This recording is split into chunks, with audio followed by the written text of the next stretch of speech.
Hi అండి, welcome to our channel. ఈరోజు మన ఛానల్లో తోటకూర టమాటా కర్రీ సింపుల్గా ఎలా చేయాలో చూద్దామండి. వీడియోకి వెళ్ళే ముందు మన ఛానల్ని లైక్ చేయండి, షేర్ చేయండి, సబ్స్క్రైబ్ చేయండి. Please support me friends. ఇప్పుడు ఒక 5 కట్టల వరకు తోటకూరని తీసుకోవాలి.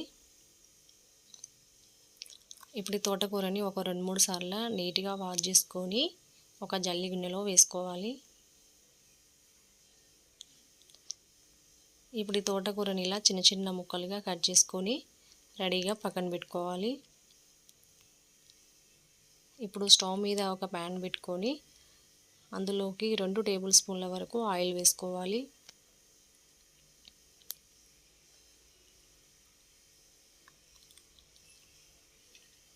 ఆయిల్ అనేది హీట్ అయ్యాక 1 స్పూన్ వరకు పోపు గింజలు వేసుకోవాలి. ఒక 7 నుంచి 8 వరకు వెల్లుల్లి కొంచెం క్రష్ చేసుకొని వేసుకోవాలి. ఇప్పుడు ఒకసారి అంతా బాగా కలుపుకుంటూ వెల్లుల్లిని బాగా ఫ్రై చేసుకోవాలి. ఒక 4 ఎండుమిర్చిని ఇలా చిన్న ముక్కలుగా కట్ చేసుకొని వేసుకోవాలి.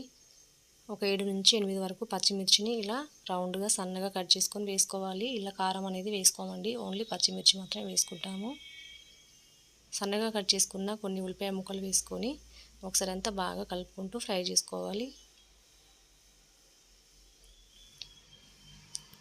ఇది త్వరగా ఫ్రై కావడానికి 1 స్పూన్ వరకు సాల్ట్ వేసుకొని ఒకసారి అంతా బాగా కలుపుకుంటూ పచ్చిమిర్చి ఉల్లిపాయలని బాగా మగ్గించుకోవాలి.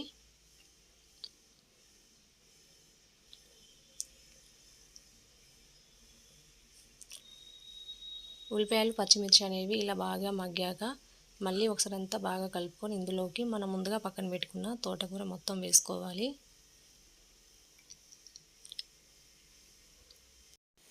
ఇలా తోటకూర మొత్తం వేసుకొని మూత పెట్టి ఒక 5 నిమిషాలు బాగా మగ్గించుకోవాలి. 5 నిమిషాల తర్వాత ఇలా మధ్య మధ్యలో మూత తీస్తూ ఇదంతా దగ్గరికి అయ్యేంత వరకు బాగా ఉడికించుకోవాలి. తోటకూరలోని వాటర్ అన్నీ ఎగిరిపోయే వరకు బాగా ఉడికించుకోవాలి.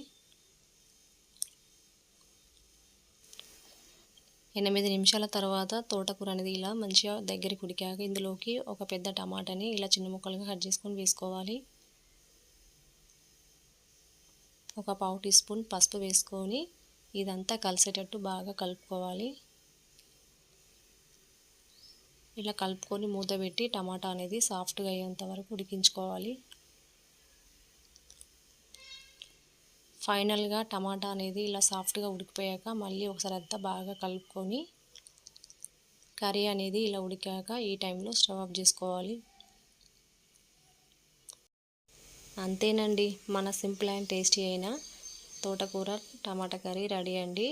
టేస్ట్ మాత్రం సూపర్గా ఉంటుంది, హెల్త్కి కూడా చాలా మంచిదండి. అన్నంలో కానీ చపాతీలో కానీ తిన్నారంటే సూపర్ టేస్టీగా ఉంటుంది.